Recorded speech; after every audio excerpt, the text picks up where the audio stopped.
Well, hello everyone, and replacing our Muse series is our series on numbers, numerology, numbers and spell crafting. So I'm doing this video a little bit earlier than I had posted this month because I forgot I was traveling for the Convocation Convention in Michigan. So I wanted to make sure I got this completed before I left. And boy, my video looks kind of grainy tonight, so I'm not sure what that's about. But let's go ahead and get that PowerPoint pulled up. We're starting with number one tonight, you guys. Brand new series, our very first one. So let's see what do we got here. All right, bear with me. Number one. I thought this was a cute little image, but let's jump into it, you guys. All right. So, first of all, before I start saying anything, most of you probably already know how to calculate your life path number. We're going to talk a little bit about those tonight. But for those of you that don't, here's a nice little handy dandy chart on the screen. You're going to be adding up your birth month, day, year. You're going to be reducing that down to a single digit unless it is a master number. And I'll talk about that in a moment. But here's the chart so that you have a good reference point in calculating your life path number. Now, tonight, we are, of course, focusing on the number one. So we're only going to be talking about number one life paths and number one in numbers and numerology and astrology and magic as a whole tonight. Boy, I'll tell you, it is cold in here. I'm sorry. I'm really kind of like all over the place tonight. Okay, you guys. So basically, find your life path number. You're going to reduce your birth month, day, and year to a single digit, unless it's a master number, which is 11, 22, and 33. And then you're going to add those together, further reducing to a single digit. Now, if you are a number one or you know a number one, your partner's a number one. So these people are very independent. They're very ambitious, very pioneering. They remind me of Aquarian suns. It really signifies like this natural born leadership. They're very innovative.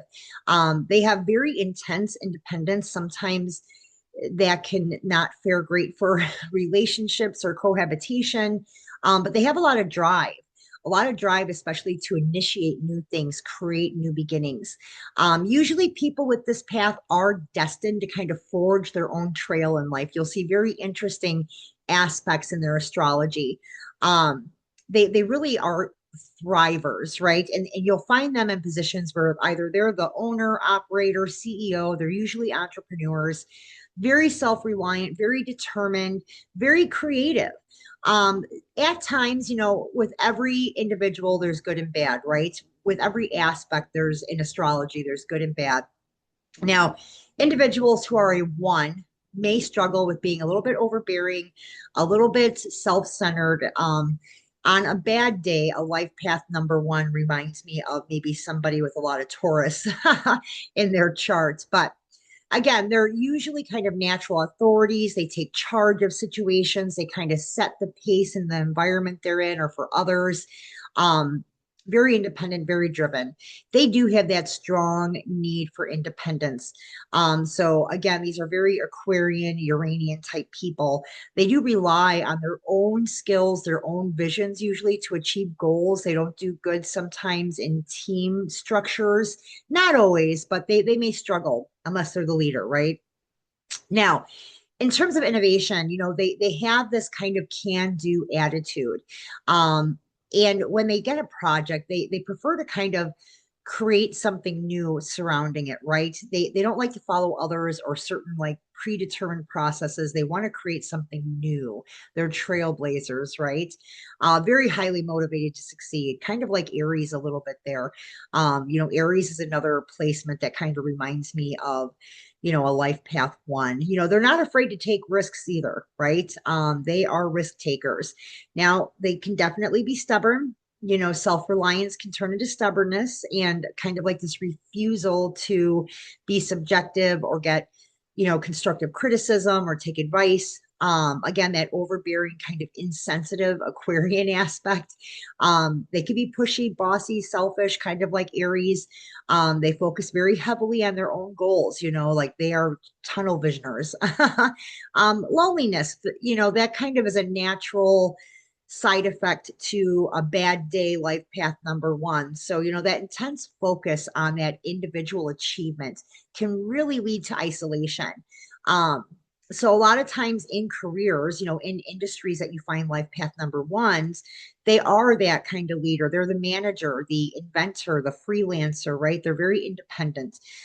People may answer to them and they may dictate, but they don't do well with taking direction. Compatibility. Now, a one is going to work well with the threes because they're creative, the fives because they're adventurous, and the sixes because they're very nurturing. So if you work with numbers or numerology and you are looking at synastry, one with three, five, or six, that's going to be very good synastry there, whether it's a relationship, a working relationship, it's just going to work well. Now, let me move me. Okay, so in numerology, that number one represents kind of like the beginning again, independence, leadership, innovation. A pioneering force. It symbolizes our self confidence, our initiative, and the drive to achieve goals, often associated again with leaders, inventors, entrepreneurs. So, not that different when we're looking at life numbers. Now, when we're looking at numerological value, number one is represented or ruled by the sun. And again, the sun, ambition, creation, action orientation. Now, they're going to face challenges of being overly assertive or stubborn, just like that life path number one. That's also because of that sun feed in that we see here. So, originality, a lot of willpower, a lot of strength, very courageous, very persistent. They're very capable of overcoming obstacles. Look, I'm still talking about a person. This can be a person if you're divinating for a one, but this can also be situational. It can be environmental. We're looking just at the number one by itself. um it can be bossy, arrogant, impatient, insensitive. Again, in leadership, natural leaders, they have a desire to be in charge, make decisions, walk their own path. um I don't know how much I can beat this bush to death. They need independence, they need freedom in relationships, or they are going to run for the hills. Symbolism, often associated with the sun. The sun represents light, energy, and individuality. Now, for those with a life path one, or if you're divinating a situation that is presenting as a one, the journey involves really developing a lot of self expression and learning to lead without being overly demanding. That is going to kind of be like the North Node for a life path number one, or a situation you're evaluating with a one aspect to it. Oops. Come on, guys. Here we go. All right. Now let's look at signs and synchronicities after I have some more coffee. Boy, we're going into eclipse season. I think that's why I'm goofy. I think the effect started what, a couple of days ago, maybe 3 days, 4 days ago. Our first one is next week. So yeah, I keep forgetting it's eclipse season, and that's why I'm kind of like, Anyway, signs and synchronicities. So looking at the number one, we are going to include numbers like 11, 111, 1111. So when you see a one or you see a succession of ones, especially if they're repeating, this is usually interpreted as a green light from the universe, right? Um, it is good for you, right? It's symbolizing something new that's about to start, something that's giving you, independence. It's giving you power. You're manifesting something. It kind of acts as a prompt, number one does. When it appears to you, especially repeatedly, it is telling you, hey, pay attention to your thinking, because what you're thinking is rapidly turning into reality. You are manifesting your thoughts. So it has that green light manifestation aspect attached to it. Um, when I see ones, I especially think of it as being a time to set intentions, right? To make a wish. Maybe it's time for me to start a new project. Because it indicates to me that the energy is in alignment with the universe right now for me to achieve what I'm wanting. So again, it represents a starting point, the seed of potential, encouraging you to step into your self-confidence to follow through this manifestation, right? Oftentimes ones are, kind of expressing like alignment with our soul purpose. So it can be interpreted as confirmation, right? Validation that you're on the right path by, whatever deity you're working with, your spirit guides. When we're looking at things like creation and leadership, the number one is associated with being a go-getter, right? An innovator, a leader. So if you're seeing a lot of ones, maybe it's time to apply for that promotion, or maybe it's time to go get that LLC, or put that listing on To Do or Shopify or TikTok Shop, just not Etsy. I'm so salty. Um, Now when we look at 111, this is oftentimes, not always, but oftentimes referred to as the wake up call synchronicity, the sign, right? So, this is usually like a very powerful sign that your thoughts are manifesting almost instantly. And it's kind of inviting you to be more mindful of your focus and to ensure that whatever it is that you're thinking and processing is aligned with what you desire. When we see 1111, we call that the portal, right? The portal number. This is really, kind of like a sign of spiritual awakening. It's direct connection with the divine a lot of times. It's, kind of like a moment of high level alignment with your higher self. Very, very powerful. Now, if you're anxious and you're seeing a lot of ones, I have clients that deal with this. Sometimes they appear to kind of offer and bring comfort and reassurance to you that you are not walking your path alone. There's spirit guides, ancestors, transient spirit there to support you, and they want to reduce your feelings of fear and confusion through whatever you're working through. So I always find ones to be really good support numbers. If you're seeing a lot of those, you have a really good support team spiritually. Let's take a look at what I pulled up next. Ooh, what do we got here? Oh, when taking action, of course. So if you're seeing, especially on clocks, I have a couple of old school clocks. I tell a lot of my people always keep an old school clock around. Those seem to be very good devices in terms of kind of like hexcoms or spirit word banks in terms of catching our attention at the right time to see a very specific number pattern. Um, I think if you're seeing like a 111, 1111 on the alarm clock, that's a kind of a common, simple, powerful reminder to be aware of the present moment, right? It's a nudge to trust your intuition, to act on your ideas that rather than waiting for some sort of external permission, right? If we wait for something to happen, we'll be waiting forever, waiting for the time to be right. The time is never going to be right. Sometimes the universe is going to push us if we're dragging our ass with something. So yeah, the number one represents a yes, from the universe to continue, to innovate, to believe in your power and to feed it, right? Feed it your belief. All right, let's take a look. All right, so in magic, where am I going to put me? Well, let's put me here for right now. All right, so now in magic, along with numerology and specifically witchcraft, however you want to label that, the number one does represent, again, that spark of creation, beginnings, independence, and an ultimate source of energy. It is associated with the self, with willpower, and the initiation of change.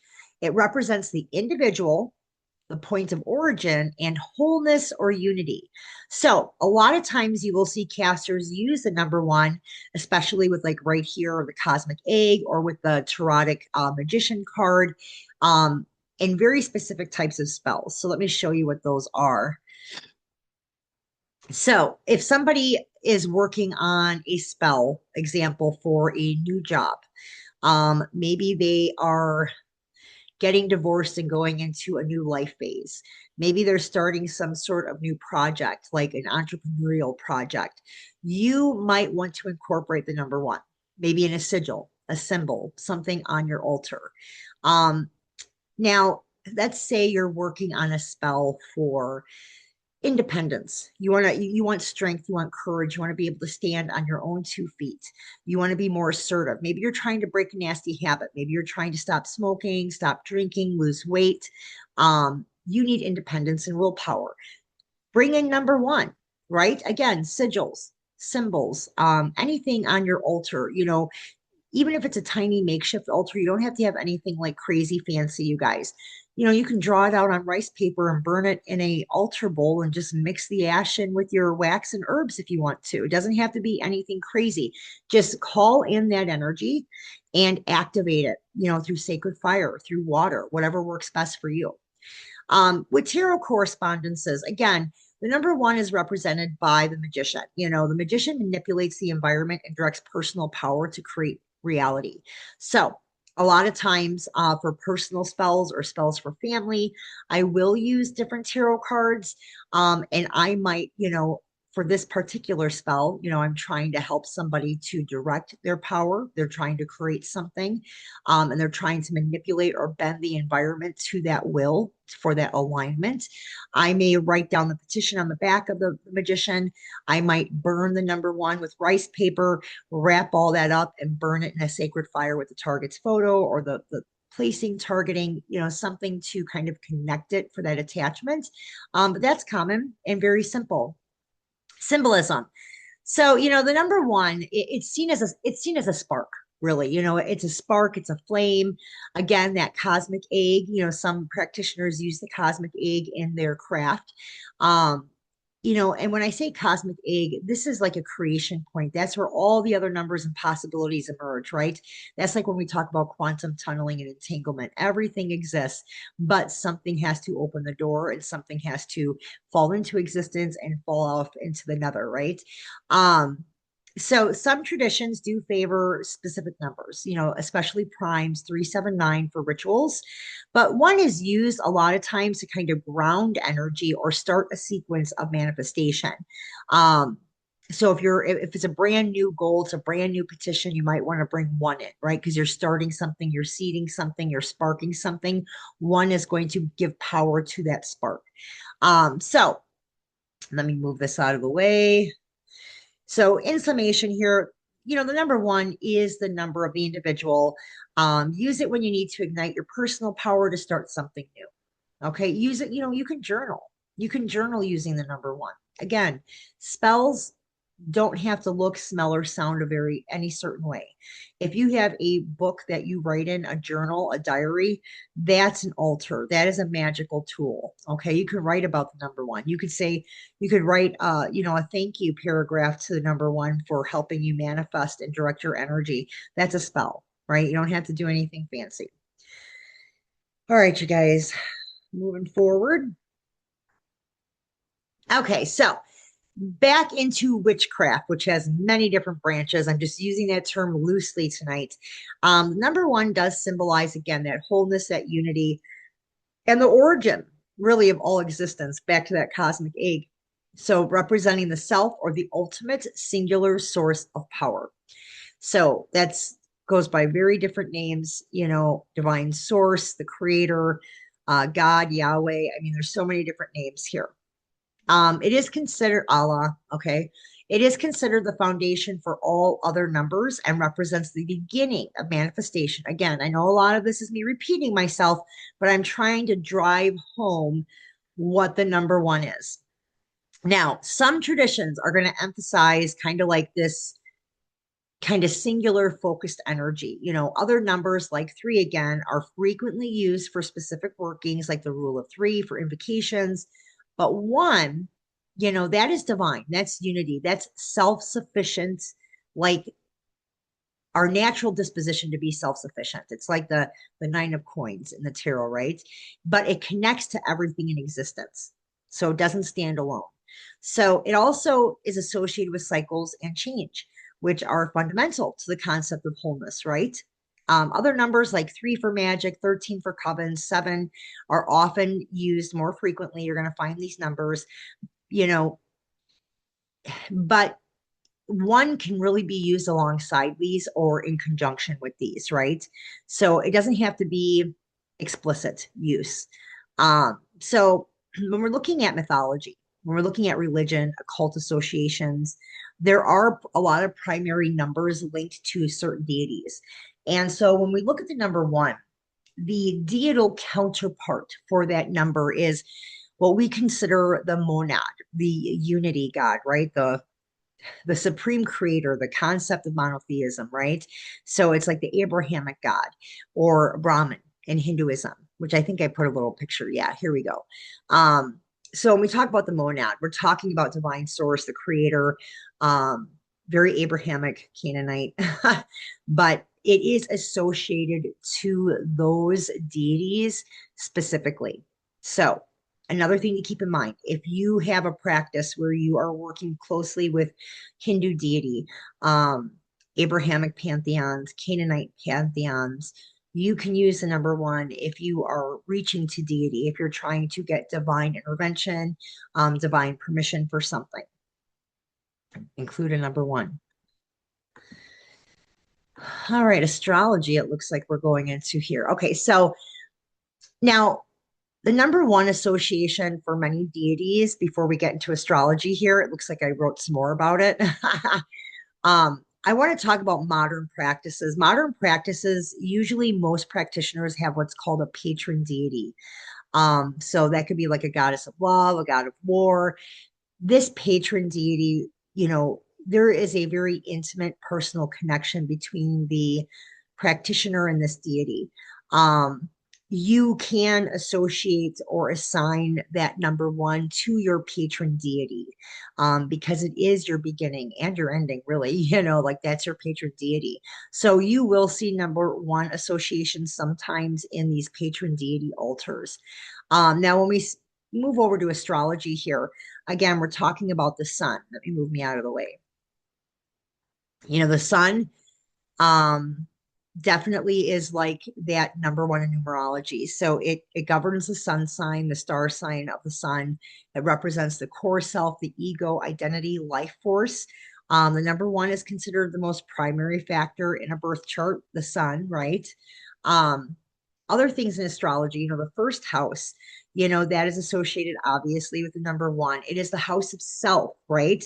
It's considered the most important house, and that's because it represents the physical body, personality, your immediate outlook on life. It is associated with Aries. We were talking earlier. I have very Aquarian, Uranian vibes, but there's also very Aries vibes present, especially when you get a life path one on a bad day. Um, Aries is the first sign of the zodiac, number one. Aries is also associated with beginnings, leadership. It's that number one mindset, and they can be cutthroat if you get in their way, just like a life path one. So now the sun in numerology, the number one, again, is ruled by the sun. That signifies that independence, that leadership, that confidence I've been talking about tonight. It does represent manifestation, that taking action, that willpower, creating something from nothing. That's what one does. One comes in and it's like, hey, nothing else is here. Let's make some shit. And after one comes all these other numbers, the cosmic egg syndrome. When we look at angular houses in astrology, 1, 4, 7, 10, they are considered some of the most important houses, because they are the cornerstones of life, one being self, but then you have home, relationships, and career with 4, 7, and 10. So it fits in and ties into astrological magic as well. Again, with the tarot, we're looking at the majors. We have the magician. He's associated with number one, representing that conscious manifestation. So these are just kind of all the core associations and ways that you can maybe utilize the power of this number. Boy, I'm a little bit off my game tonight. I don't know what it is. Maybe I haven't had enough coffee. What do you guys think? Now let's talk about divination. So again, because number one represents beginnings, creation, independence, that primal active force. When we're looking at, when we use numbers to divine, one is going to come in, it's going to signify the spark of potential, maybe that there needs to be, or that there is incoming willpower, and that this individual or situation can manifest into reality. So it's usually a very good, like if you were doing a pre-conjure divination and one came up, that is a very good sign that that conjure is going to be very, very successful, right? As a source of all numbers, the leadership, confidence, and ability to initiate change is going to be associated with one in divination. So again, I talk about them being the go-getters, the trailblazers, the innovators, the ego, it represents the ego. So if somebody is struggling, and they're doing shadow work, and one comes up. Out of the seven deadlies, that should be their focus, their golden shadow, ego, because that is probably their number one, crutch.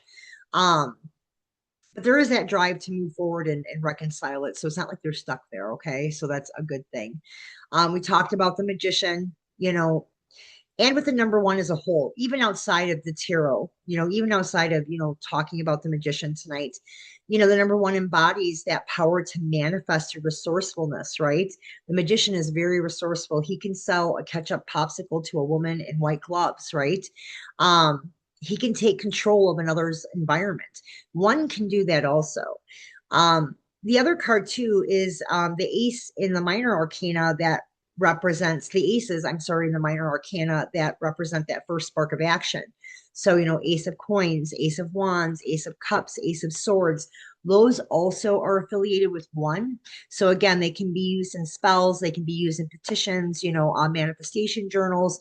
If you use tarot in those places and spaces, these are good ways to incorporate the energy and the power of one, representing that first spark of action, that first spark of manifestation, of energetic manipulation, I guess really is a good way to put it. Now, in the I Ching, hexagram one specifically, I put a little one up here and I have one right here on the side. One is affiliated here as well, right? It symbolizes heaven, strength, and pure creativity. So one is associated here. Again, we talked about being linked to the sun, to unity, to divine origin or your patron deity, and the monad, which is the first cause or the supreme being, going by many different names depending on what your practice is. But when one appears in a reading, it is a sign to step into your power, take initiative, and start something new with confidence because it's all green lights, right? It's all green lights when one is present, which is always nice, right? We like those green lights. Wow, that was a short one tonight, you guys. Okay, so yeah, I want to kind of introduce you to what our number series is going to look like going forward. Now, I am going to convocation, so I might be tweaking this series a little bit because I always get super excited when I come back from conference. But next month we will jump into two.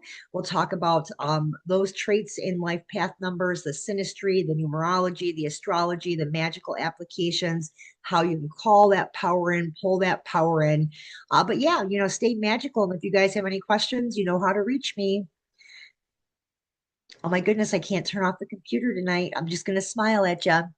Bye.